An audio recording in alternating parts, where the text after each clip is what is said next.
आने वाले 10 साल में सोसाइटी में इतने चेंजेस आने वाले हैं, टेक्नोलॉजी में इतने चेंजेस आने वाले हैं जो आप सोच भी नहीं सकते।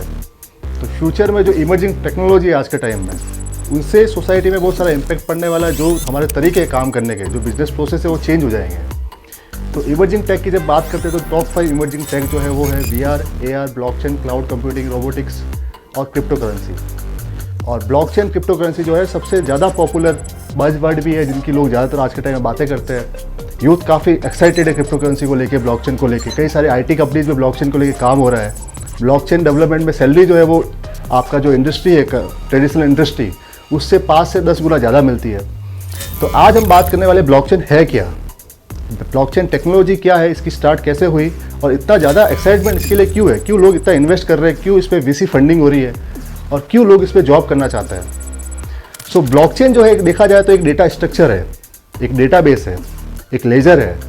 और जो डेटा जो है वो रिकॉर्ड करता है, रिकॉर्ड कीप करता है। और जो उस ब्लॉकचेन लेजर पे एक बार रिकॉर्ड हो गया तो वो फॉरएवर उस ब्लॉकचेन लेजर पे रहता है। उसको कोई रीराइट नहीं कर सकता, कोई डिलीट नहीं कर सकता और कोई उस पर सिस्टम को करप्ट नहीं कर सकता। और उसको रिकॉर्ड मेंटेन जब होता है तो उसकी जो कॉपी होती है, जितने लोग उसको रिकॉर्ड कीप कर रहे हैं, जो सर्वर नोड्स है या जो नेटवर्क पार्टिसिपेंट है, जो ब्लॉकचेन नेटवर्क को अपनी बैंडविड्थ दे रहे हैं या फिर उसको अपनी रिसोर्सेज दे रहे हैं, उनके पास सेम टाइम पे वो रिकॉर्ड जो है वो अपडेट होता है। तो डेटा जो वो इनक्रिप्टेड फॉर्मेट में ब्लॉक के अंदर स्टोर होता है। ब्लॉक जो होता है वो आपस में कनेक्टेड होते हैं, इसलिए उसको ब्लॉकचेन बोलते हैं। और जो ब्लॉकचेन का डेटा जो होता है वो लगातार सबके पास उसकी कॉपी जो है वो रिप्लिकेट होती जाती है। और एक बार ब्लॉकचेन पे कोई रिकॉर्ड हो गया तो उसको आप न डिलीट कर सकते हो, ना उसको रीराइट कर सकते हो, वो वहाँ पे हमेशा के लिए रहेगा। अब बात करते हैं टाइप्स ऑफ ब्लॉकचेन, कितने टाइप के ब्लॉकचेन होते हैं। सो ब्लॉकचेन जो जनरली 3 टाइप के ब्लॉकचेन नेटवर्क होते हैं। पहला होता है पब्लिक ब्लॉकचेन नेटवर्क। तो पब्लिक ब्लॉकचेन नेटवर्क में जितने भी डेटा होता है, जितना भी रिकॉर्ड्स होते हैं, जितने भी ट्रांजेक्शन होते हैं, वो पब्लिकली अवेलेबल होते हैं।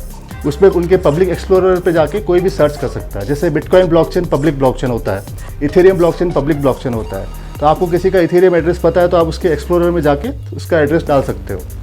तो उससे आपको मालूम पड़ जाएगा कि उसकी ओवरऑल ट्रांजेक्शन हिस्ट्री आपको पता चल जाएगी, उसके पास कितना अकाउंट बैलेंस है, कहाँ पे उसने इथेरियम जो है वो ट्रांसफ़र किया है, कहाँ से उसने रिसीव किया है, पूरा डेटा आपको मिल जाएगा। बट डेटा पब्लिकली अवेलेबल होता है उसमें। अब बात करते हैं प्राइवेट ब्लॉकचेन की।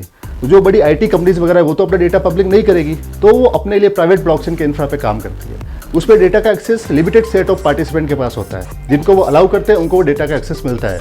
वो लोग एक्सप्लोरर में जाके सर्च करके डेटा का एक्सेस ले सकते हैं। तो ये जो कंपनियां होती है, जो बड़ी बड़ी बैंक्स वगैरह हो गए, या फिर अभी जो इंडिया का डिजिटल रुपया आने वाला, वो भी एक प्राइवेट ब्लॉकचेन है।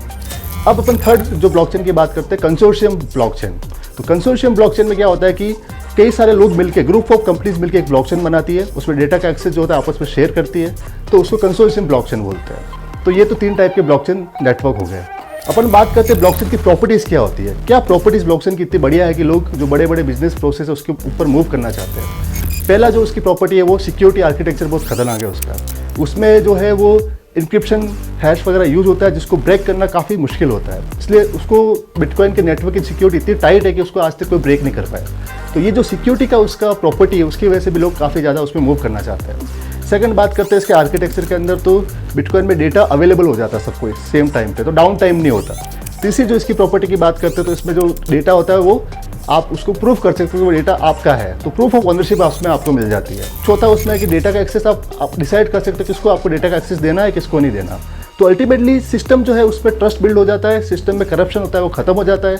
इसके लिए जो IT कंपनीज वगैरह है या फिर जो बड़े बड़े बिजनेस है, जो बड़े बड़े स्टार्टअप है, पेमेंट स्टार्टअप्स हो गए या फिर जो फिनटेक के स्टार्टअप हो गए, वो ब्लॉकचेन के ऊपर एप्लीकेशन बना रहे हैं। और फ्यूचर में इसका यूज़ केस काफ़ी बड़ा होने वाला है। आने वाले 10 साल में बहुत सारे एप्लीकेशन जो आप इंटरनेट पर देखते हो वो ब्लॉकचेन पर मूव होने वाली है। So that is the future we are heading towards.